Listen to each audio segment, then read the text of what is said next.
우리는 새해 들어서 복음서를 지금 살펴보고 있습니다. 특별히 하나님의 나라에 대하여 공부하고 있습니다. 주님 나라 임하시고,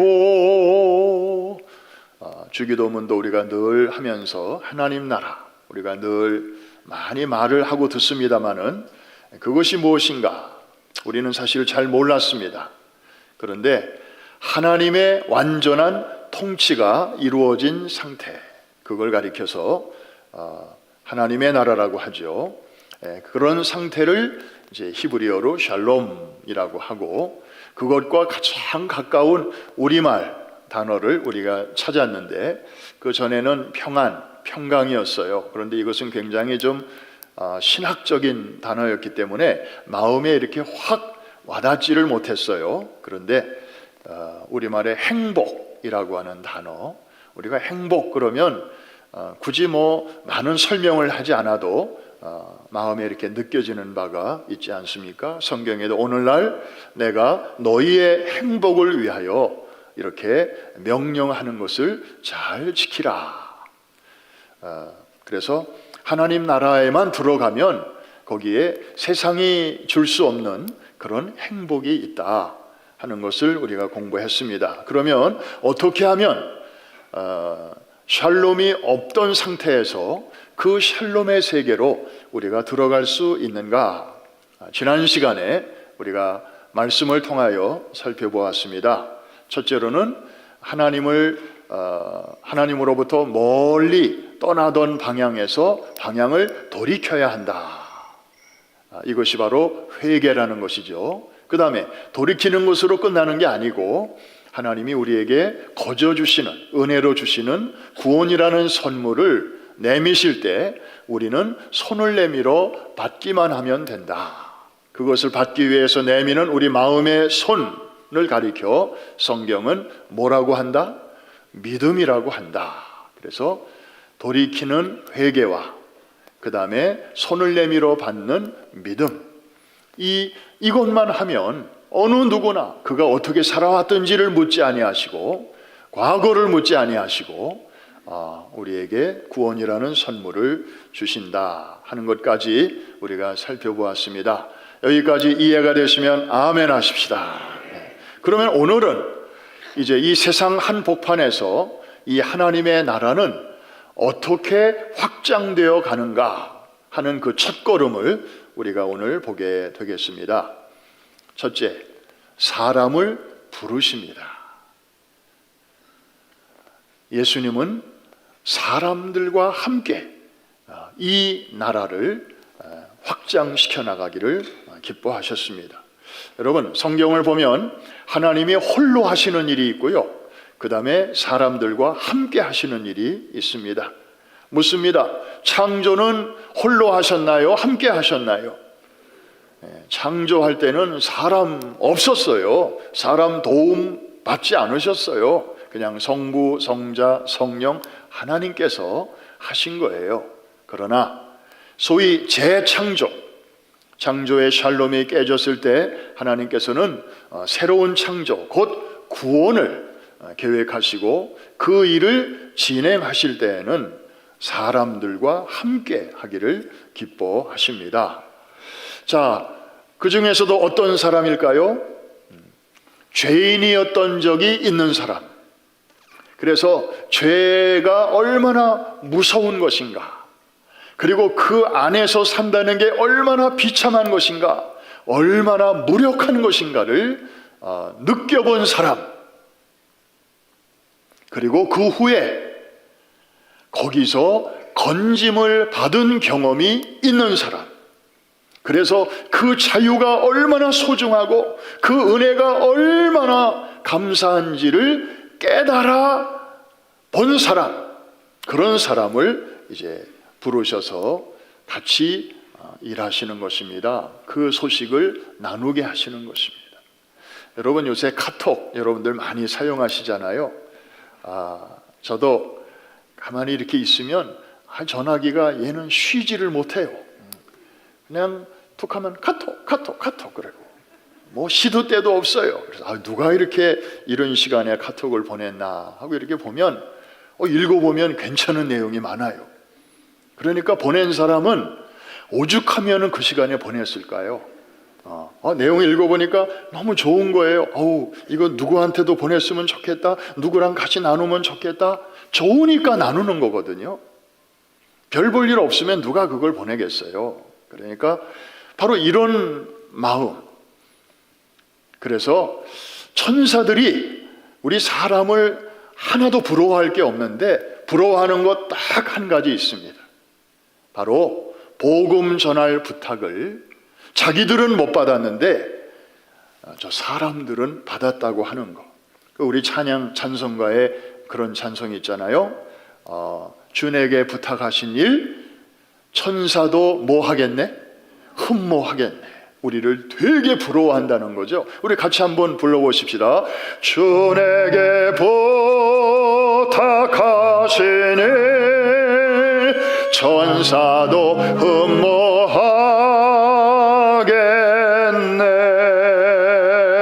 화목해 하라신 구주의 말씀을 온 세상 널리 전하세.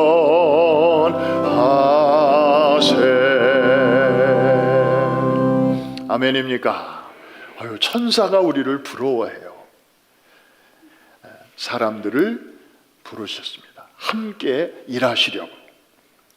그런데 어떤 사람을 부르셨을까 궁금하지 않습니까? 회사에서는 사람을 쓸 때요, 이력서를 이만큼 쌓아놓고 그 중에서도 아주 특별히 능력이 뛰어난 사람들을 많이 찾습니다. 가게에서도 점원 하나 구할 때도 할 수 있으면 평범한 사람 찾는 주인은 없죠. 기왕이면 건강하고 똑똑하고 일 잘하고 영어 잘하고 좀 그런 사람을 주인이 찾잖아요. 그러면 예수님은 어떤 사람을 그 많은 사람 중에 일꾼으로 고르실까?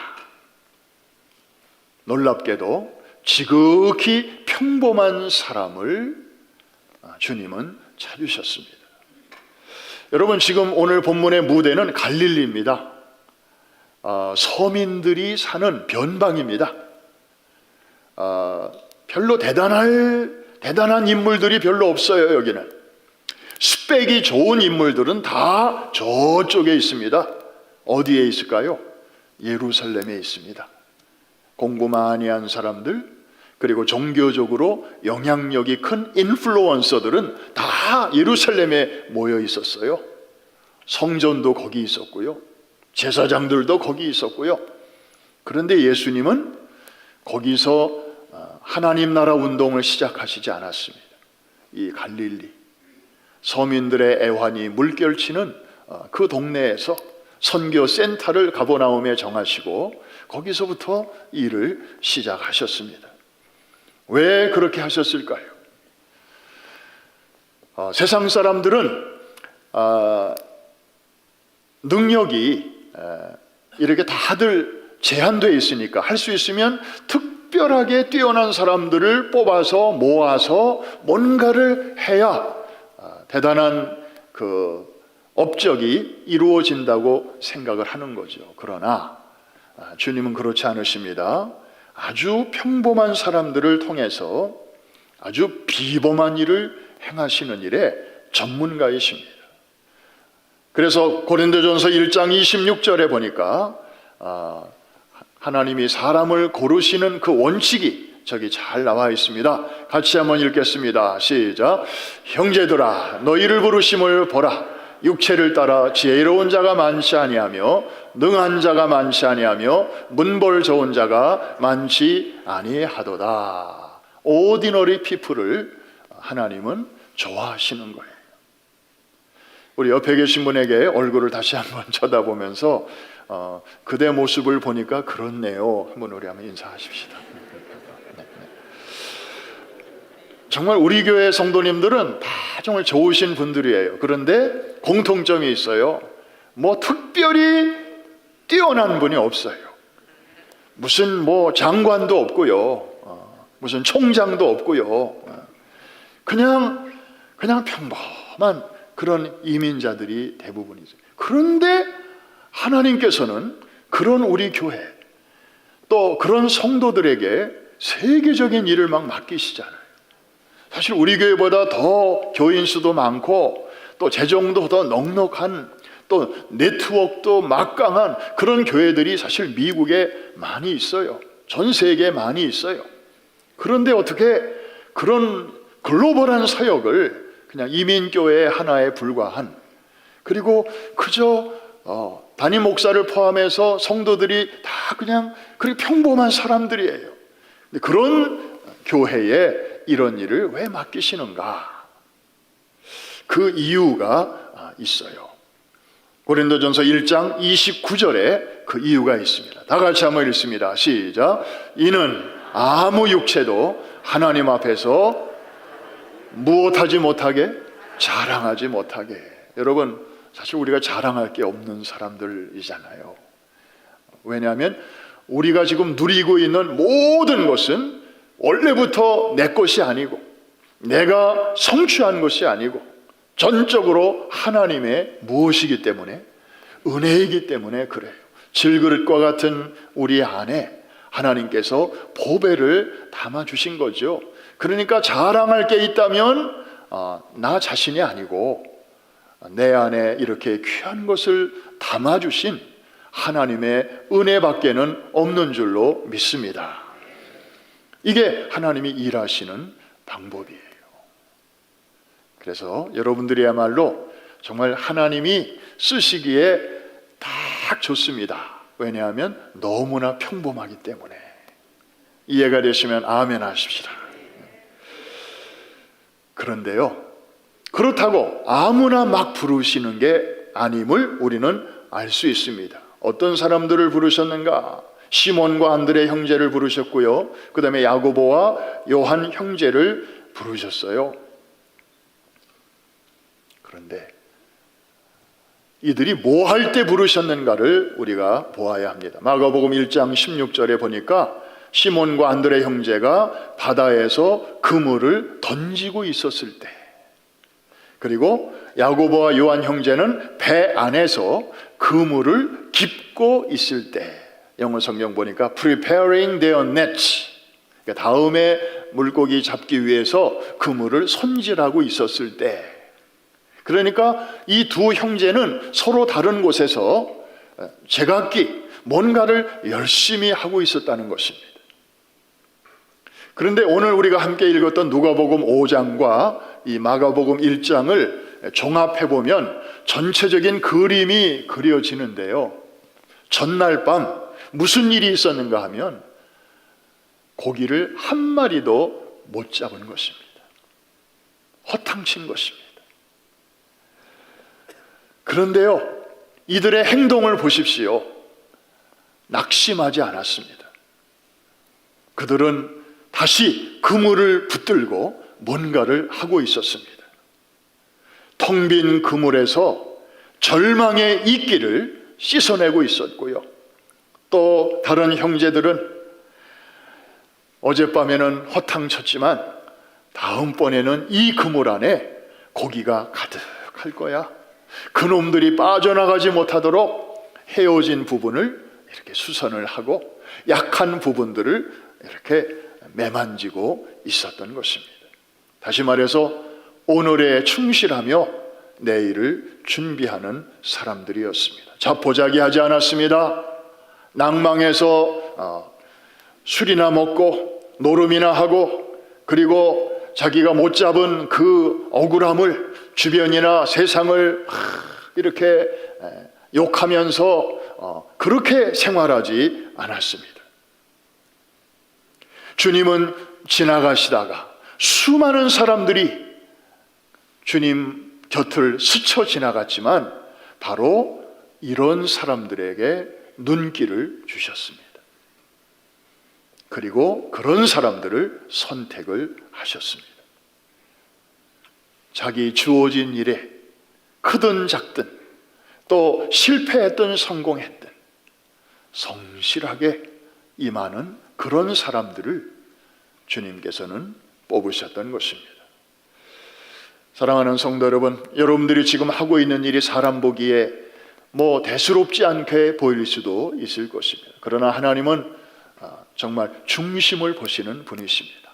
작은 일을 여러분들이 어떤 중심을 가지고 하는가, 그것을 보십니다. 그래서 요셉이 비록 팔려갔지만, 정말 절망적인 상황이었지만, 주어진 그 노예에게 주어진 한 집안의 그 총무일을 그곳에서 성실하게 잘 감당했더니 하나님께서 훗날 그를 한 나라의 총리로, 한 나라의 살림을 다루는 총무로 세워주신 것입니다. 여러분, 주어진 일에 충실하시기를 주의 이름으로 축원합니다.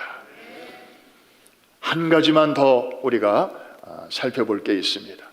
자, 주님이 이런 사람들을 부르셨는데, 겉으로 드러나는 것만 보면 주님이 평범한 사람들을 이렇게 부르셨구나, 자기 일에 열심히 하는 사람들을 부르셨구나, 그렇게만 보입니다. 그런데 본문을 자세히 보면 예수님께서 사람들을 부르시기 전에 하신 일이 있습니다. 그것이 바로 기도입니다. 예수님은 제자들을 즉석에서 뽑지 아니하셨습니다. 즉흥적으로 무슨 필링에 따라 그렇게 뽑지 않으셨습니다. 누가복음 6장 12절과 13절을 우리 한번 같이 보겠습니다. 시작. 이때에 예수께서 기도하시러 산으로 가사 밤이 새도록 하나님께 기도하시고 밝음에 그 제자들을 부르사 그 중에서 12를 택하여 사도라 칭하셨으니. 예수님이 제자들을 부르시기 전에 밤이 맞도록 뭘 하셨다고요? 기도하셨습니다. 적당히, 대충 하시지 않았습니다. 깊이 기도하신 것입니다. 예수님은 자신의 생각대로 제자들을 뽑지 아니하셨습니다. 하나님과 깊이 의논하셨습니다. 그래서 시간이 오래 걸리신 것 같습니다. 가룟 유다 같은 사람도 주님이 고르셨습니다. 아니, 주님이 그렇게 깊이 기도하시고 고르셨다면서 어떻게 그런 사람을 고르실 수 있는가? 질문할 수 있죠. 저 같으면 장차 나를 배신하고 나를 어렵게 할 사람이라는 것을 하나님이 알려주셨다면 저의 인격과 저의 신앙으로는 그 사람 도저히 못 고를 것 같아요. 모르면 모를까? 주님이 그걸 왜 모르셨겠어요? 그러나 크게 보면 그런 사람도 하나님의 커다란 뜻을 이루어 가는데 필요하기 때문에, 그래서 사실은 주님은 인간적으로 저 사람은 내가 뽑고 싶지 않은데 하나님의 뜻을 위해서는 필요하다고 하니까 뽑아야 되지 않겠는가? 결국에 하나님의 뜻을 받아들이는 과정, 이게 바로 기도 아니겠습니까? 그래서 밤이 맞도록 제자를 뽑기 전에 깊은 기도가 있었던 것입니다. 이해가 되시면 아멘 하십시다. 네. 기도. 이번 주 수요일부터 사순절이 시작이 됩니다. 주님이 저의 죄와 여러분의 죄를 다 짊어지시고 십자가를 향하여 걸어가신 지상에서의 마지막 40일의 여정, 우리의 발걸음을 주님의 발에 맞추고 또 우리의 손을 주님의 그 못 박히신 손에 맞추면서 주님과 함께 같이 순례하는 이 40일의 뜻깊은 기간입니다. 그 어느 때보다도 깊은 기도로 나아가는 기간이죠. 기도에는 두 종류가 있습니다. 일이 터진 후에 하는 소위 수습 기도가 있고요. 그 다음에 일이 터지기 전에 평안한 때에 미리미리 해두는 예방 기도가 있습니다. 여러분, 평소에 이렇게 예금 통장에 좀 여유 자금이 있으면 예금을 이렇게 해놓으면 유사시에 굉장히 좀 여유가 생기고 좀 대처할 수 있잖아요. 마찬가지로 기도도 마찬가지예요. 여러분들이 맨날 일이 터지면 주여 또 터졌습니다. 주여 문제가 생겼습니다. 교통사고가 났습니다. 아이고 병원에 가서 그냥 검진했는데 의사 말씀이 뭐가 보인답니다. 우리 애가 지금 이런 문제가 있습니다. 그래서 평소에 새벽기도 통 안 나오던 분이 갑자기 나타나면 목회자는 두 가지 생각이 탁 들어옵니다. 저분이 새벽기도를 나오다니 살다 보니 별일 다 있네. 바로 이어서 드는 생각은 필시 무슨 일이 터졌구나. 그렇지 않고서야 저분이 어떻게. 여러분, 우리는 다 수습 기도의 전문가들입니다. 그래요, 안 그래요? 그런데 예수님은요, 수습 기도 별로 안 하셨어요. 예방 기도를 주로 하셨어요. 겟세마네 동산에서 제자들에게 이렇게 말씀하십니다. 시험에 들지 않게 깨어 기도하라. 시험에 들지 않게 깨어 기도하라. 아직 로마 군인들이 들이닥치지 않았습니다. 아직 겟세마네 동산은 평안합니다. 그런데 주님은 깊이 기도하셨어요. 다가오는 일들을 염두에 두시면서 기도로 쌓아가신 거예요. 그 결과 군인들이 들이닥치고 상황이 발생했을 때 주님의 그 처신을 보십시오. 마치 기다렸다는 듯이 의연하게 차분하게 당신의 몸을 맡기셨습니다. 올 것이 왔다 하는 그런 마음으로. 왜? 미리 준비하셨으니까. 하나님의 뜻을 이루어 드리는 과정이니까. 그런데 정말 그 예방 기도를 해야 할 시간에 졸며 자느라고 기도를 하지 못했던, 여전히 같은 장소에 있었던 제자들은 로마 군인들이 치고 왔을 때 저들은 뿔뿔이 다 흩어지고 말았습니다. 너무나 비겁하고 비굴한 처신을 보일 수밖에 없었습니다. 여러분, 건강은 어떤 때 지키는 게 제일 좋습니까? 하여튼 잘 아셔요. 건강할 때 지키는 게, 문제 생긴 다음에 병원 가고 의사 만나고 약 먹고 치료받고 하는 거, 그러면 이제 좋아지긴 하죠. 그런데 시간이 좀 걸려요. 고생 많이 해요. 삶에 지장이 많아요. 마찬가지로 기도도 지금까지는 수습 기도를 우리가 많이 했는데, 여러분, 언제까지 우리가 수습 기도만 하다가 주님 앞에 가려고 하십니까? 이제는 남은 시간만이라도 자신을 위해서, 또 가정을 위해서, 또 자라나는 우리 다음 세대들을 위해서, 또 우리 교회를 위해서, 414과 에셀나무 사역을 위해서, 아멘 안 하셔도 저는 계속합니다. 네? 그리고 두고 온 조국 대한민국, 이제 대선이 열흘도 안 남았는데 어떻게 될는지 위해서 또 기도해야 되고요. 그 다음에 우리 캄보디아, 또 탄자니아 우물 사역 위해서 기도해야 되고요. 그 다음에 지금 저 우크라이나에 러시아가 지금 쳐들어와 가지고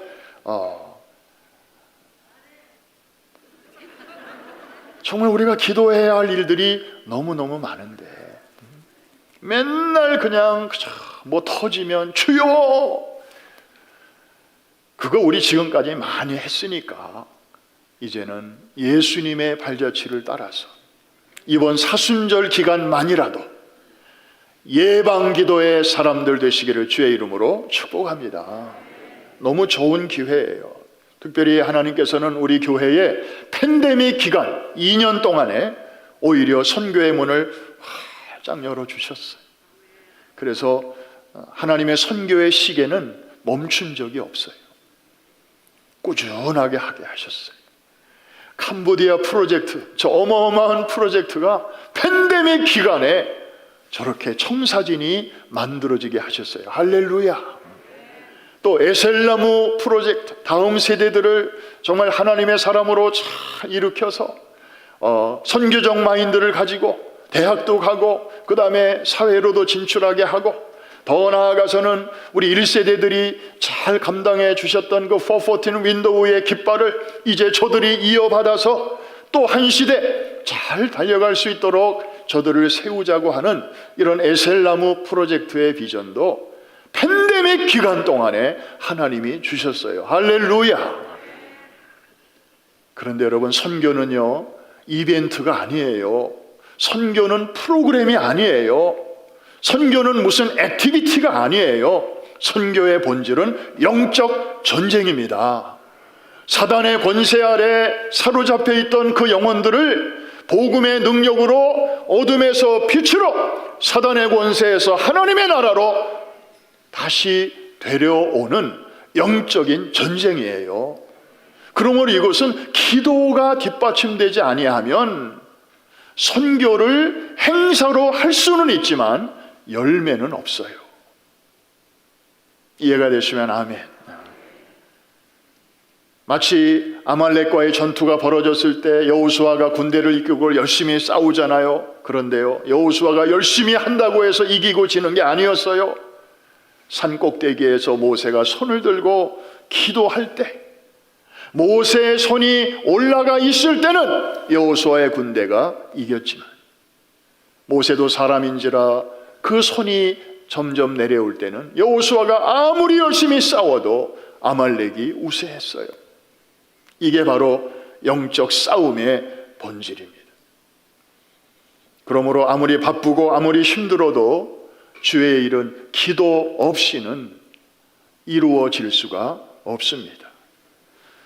저는 기도 그렇게 열심히 안 하는데도 이 일이 잘 되는데요? 그런 분들은 잘 들으십시오. 기도 없이 잘 되는 일로 인해서 너무 좋아할 것 없습니다. 요나서를 보십시오. 요나가 순종의 길이 아니고 불순종의 길을 선택해서 항구로 내려갔을 때, 그 다시스로 가는 온양 어선을 만나는 거는 며칠에 한 번씩 그 배편이 있는데, 근데 요나가 항구로 내려갔을 때 마침 배가 있었어요. 속으로 뭐라고 외쳤을 것 같아요? 요나가 아다리 했을 것 같아요. 아다리. 이야, 거기다가 날씨는 얼마나 좋은지요. 순풍이 그냥 부는데,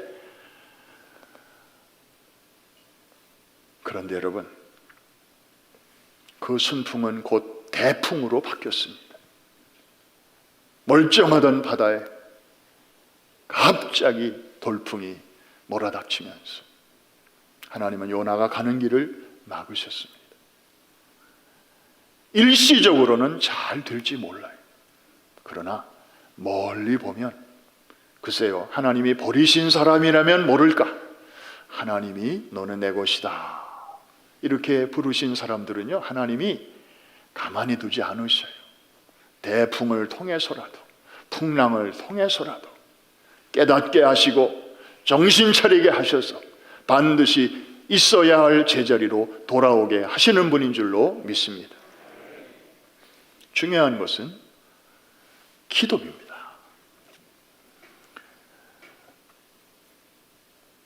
사순절을 앞두고 여러분들에게 담임 목사로서 거룩한 잔소리 좀 합니다. 특별히 이 자리에는 우리 교역자들을 포함해서 중직자들이 많이 계십니다. 중직자, 다른 말로 항존직입니다. 한 번 교회에서 임명받으면 매년 다시 임명받을 필요가 없는 장로님, 권사님, 안수집사님, 이분들이 중직자고요. 그 다음에 우리 서리 집사님들은 이제 매년 이렇게 임명을 받으시게 되는데, 이 서리 집사님들까지 합치면 이제 직분자라고 합니다. 교회의 리더들입니다. 리더는 누구냐? 자기를 뒤에서 따라오는 사람이 한 명 이상만 있으면 그 사람이 리더다, 그런 말이 있습니다. 리더는 영향력입니다. 인플루언서입니다. 그런데요, 이 리더가 얼마나 중요한지 몰라요.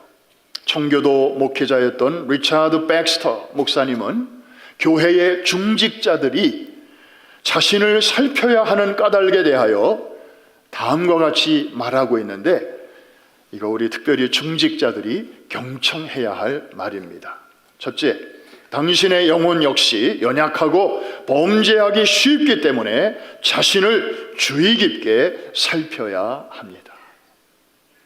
여러분, 제가 목사라는 타이틀을 갖고 있다고 해서 그 타이틀이 제 영혼의 건강을 보장해 주지 못합니다. 저도 언제 넘어질지 모릅니다. 언제 깨질지 모릅니다.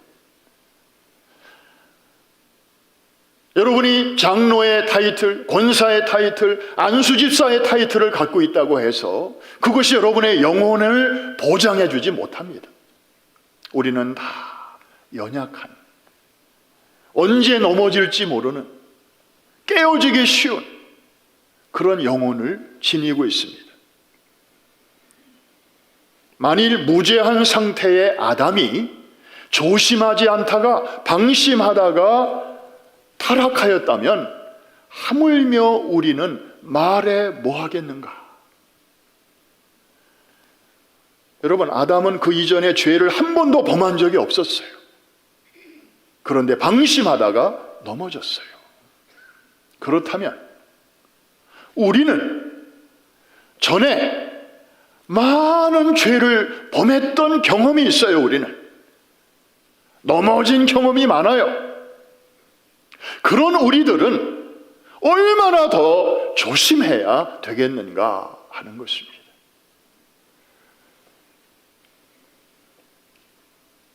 그래, 더 중요한 이유를 백스터 목사님은 이렇게 말합니다.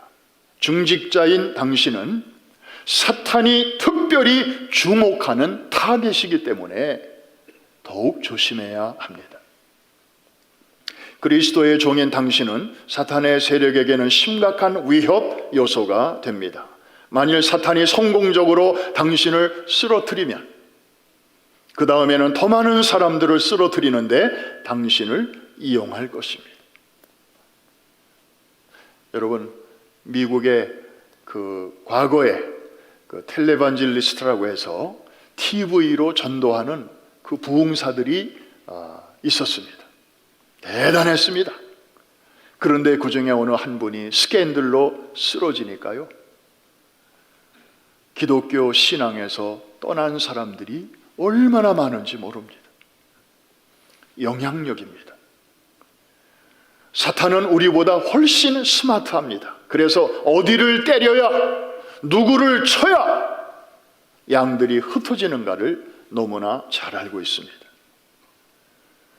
그러므로 백스터 목사님은 이렇게 말합니다. 스스로 경성하여 사단이 당신의 넘어짐을 고소한 듯이 바라보는 일이 없도록 해야 합니다.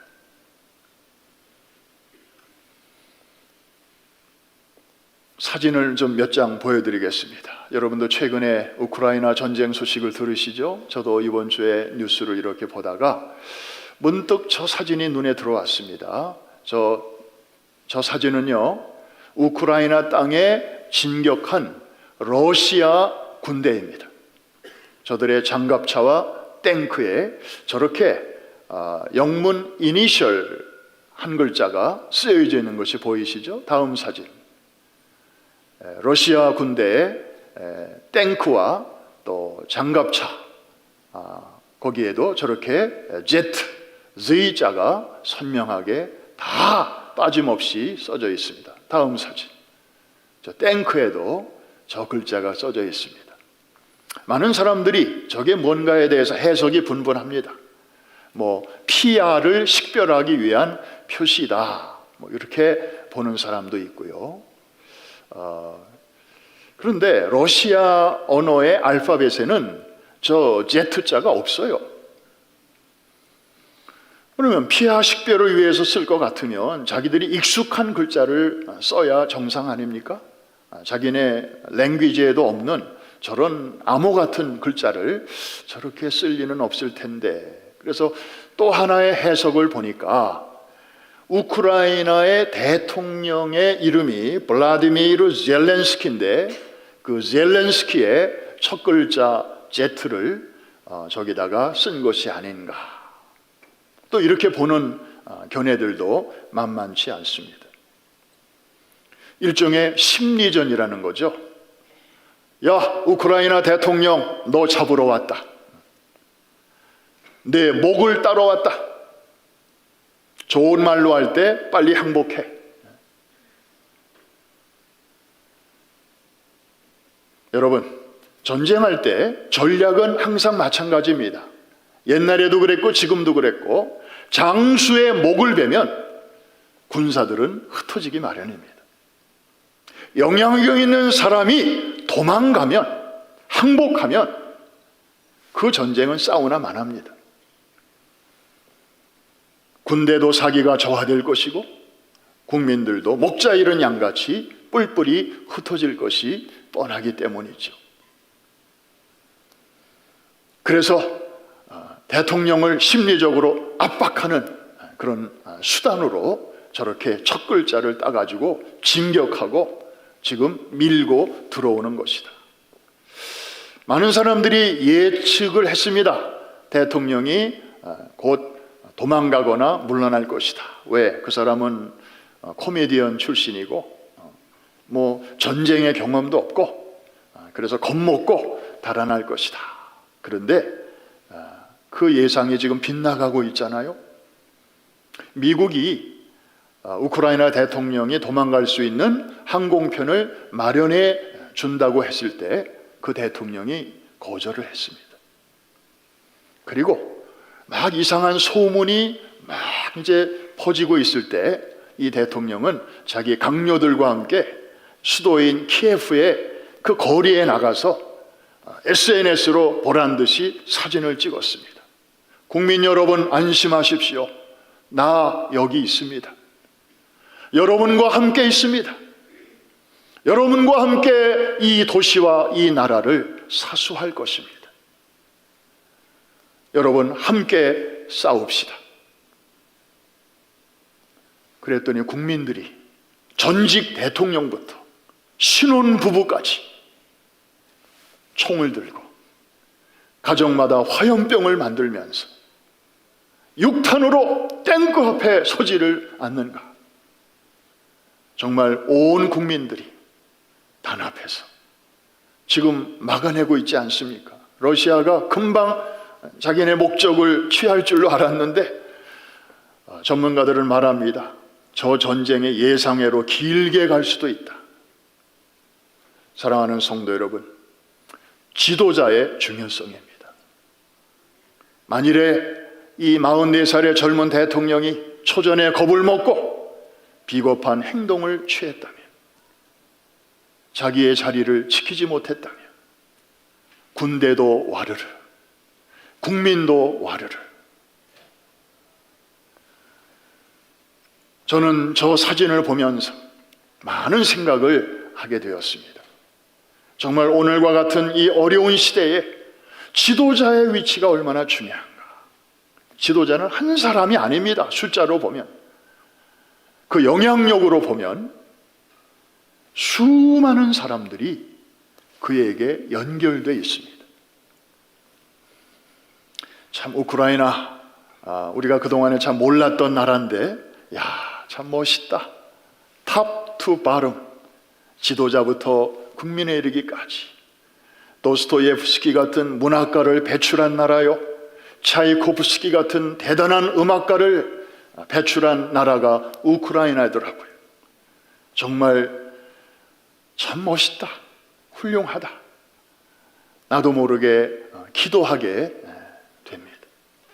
여러분, 우리는 이런 되어지는 일들을 보면서 성령께서 우리들에게 주시는, 특별히 우리 지도자들에게 주시는 음성을 들을 수 있어야 할 것입니다. 저도 때로는 참 겁이 많이 납니다. So scary. 왜냐하면 사탄이 우리 교회가 하고 있는 일을 아주 불편하게 생각할 것입니다. 그리고 아주 못마땅하게 생각할 것입니다. 가만히 있지 않을 것입니다. 그리고 공격을 할 것입니다. 그렇다면 제일 넘버원 타겟은 누가 될 것인가? 나일 것이다. 제가 원튼 원치 않든 제가 첫 번째 목표일 것입니다.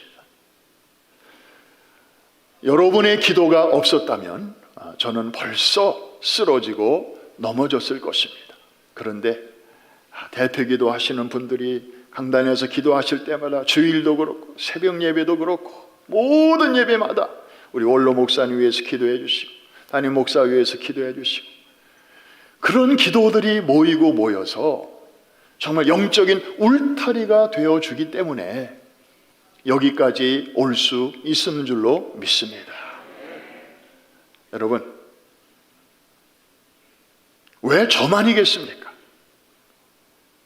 우리 중직자들, 저와 똑같이 저들의 영적인 타겟입니다. 그만큼 여러분들의 영향력이 중요하다는 것이고, 그리고 저들에게 굉장한 위협 요소가 된다는 것입니다. 주님은 겟세마네 동산에서 수제자들에게 12제자 중에서도 리더인 수제자들에게 이렇게 말씀하십니다. 내가 1시간도 깨어 있을 수 없더냐.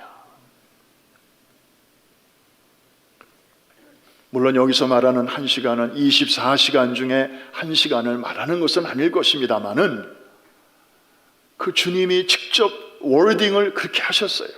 내가 1시간도 깨어 있을 수 없더냐. 우리는 지난 2년 동안 사순절을 2번 맞이했습니다. 그런데 그때 제대로 못했습니다. 이유가 있었습니다. 이래서 못하고 저래서 못하고 그래서 못했고.